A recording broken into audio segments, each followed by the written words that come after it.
Hi friends, welcome to my channel Soumya's diary. So ఈరోజు వీడియోలో మనం బయట దొరికే చీజ్లింగ్స్ని ఇంట్లోనే ఈజీగా ఎలా తయారు చేసుకోవాలో చూద్దాము. చాలా టేస్టీగా ఉంటాయి. సో దీన్ని ఎలా తయారు చేసుకోవాలో చూద్దాం పదండి.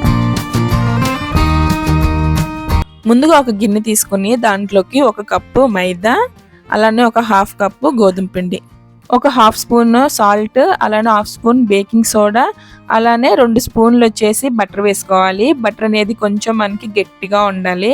అలానే దీంట్లో చీజ్లింగ్స్ కాబట్టి మెయిన్ చీజ్ అనేది వేసుకోవాలి. సో ఇలా క్యూబ్స్ దొరుకుతాయి మనకి బయట, ప్రాసెస్ చీజ్ అని ఉండిద్ది. సో ఇలా క్యూబ్స్ లాగా దొరుకుతాయి కదా, అవి వచ్చేసి ఒక 2 ఇలా గ్రేట్ చేసుకుని వేసేసుకోవాలి. బయట అయితే మనకి పూర్తిగా మైదా పిండితో చేస్తారు, మీరు కావాలంటే గోధుమ పిండి కూడా చేసుకోవచ్చు. సో మీకు నచ్చినట్టుగా గోధుమ పిండి వేస్ట్ చేసుకోండి, లేదంటే మైదా వేస్ట్ చేసుకోవచ్చు. ఇప్పుడు మనం ఈ చీజ్, బటర్ అలానే పిండి మొత్తం చక్కగా కలిసిపోయేంత వరకు చేతితో బాగా గట్టిగా కలుపుకోవాలి.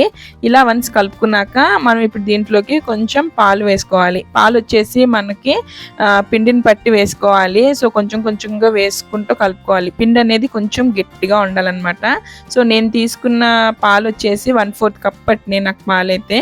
ఇప్పుడు ఈ పిండిని 2 పార్టీషన్స్గా చేసుకుని రౌండ్గా ఇట్లా రోల్ చేసుకుని పక్కన పెట్టేసుకుందాం. ఈ లోపల కొంచెం పొడి పిండి అనేది జల్లుకుని ఈ పిండిని అనేది తీసుకుని మనం చపాతీలు ఎట్లయితే రోల్ చేసుకుంటామో అలా రోల్ చేసుకోవాలా. మనకి ఇది వచ్చేసి బాగా పల్స్గా రోల్ చేసుకోవాలి. అప్పుడే మనకి చీజ్లింగ్స్ అనేవి చక్కగా పొంగి పర్ఫెక్ట్గా వస్తాయి అన్నమాట, క్రిస్పీగా.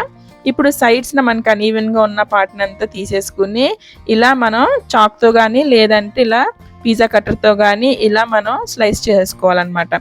సో ఇవి వచ్చేసి నేను ఇక్కడ స్క్వేర్ షేప్లో అయితే చేసుకుంటున్నాను. బయట కూడా మనకి ఇవి చాలా వరకు స్క్వేర్ షేప్లోనే దొరుకుతాయి.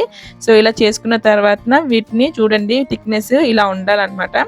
ఇప్పుడు వీటిని అయితే ఒక ప్లేట్లోకి అయితే తీసేసుకుంటున్నాము. చాలా ఈజీగా వచ్చేస్తాయి తీసుకుంటాను కూడా.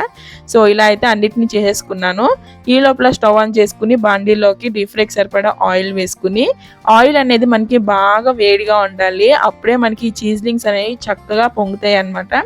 సో వన్స్ ఇలా వేసుకున్న తర్వాత ఫ్లేమ్ అనేది మీడియం ఫ్లేమ్లోనే పెట్టుకోండి, లేదంటే ఇవి మాడిపోతాయి.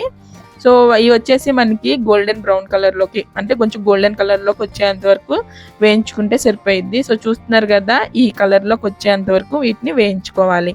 ఇప్పుడు వీటిని అయితే ఒక ప్లేట్లోకి అయితే తీసేసుకుందాము. సో చూస్తున్నారు కదా, మనకి బయట దొరికే హోమ్ మేడ్ చీజ్లింగ్స్ అయితే రెడీ అయిపోయినాయి. సో చాలా క్రిస్పీగా ఉంటాయి, చాలా టేస్టీగా ఉంటాయి. మీరు కావాలంటే ఇలా కూడా తినొచ్చు.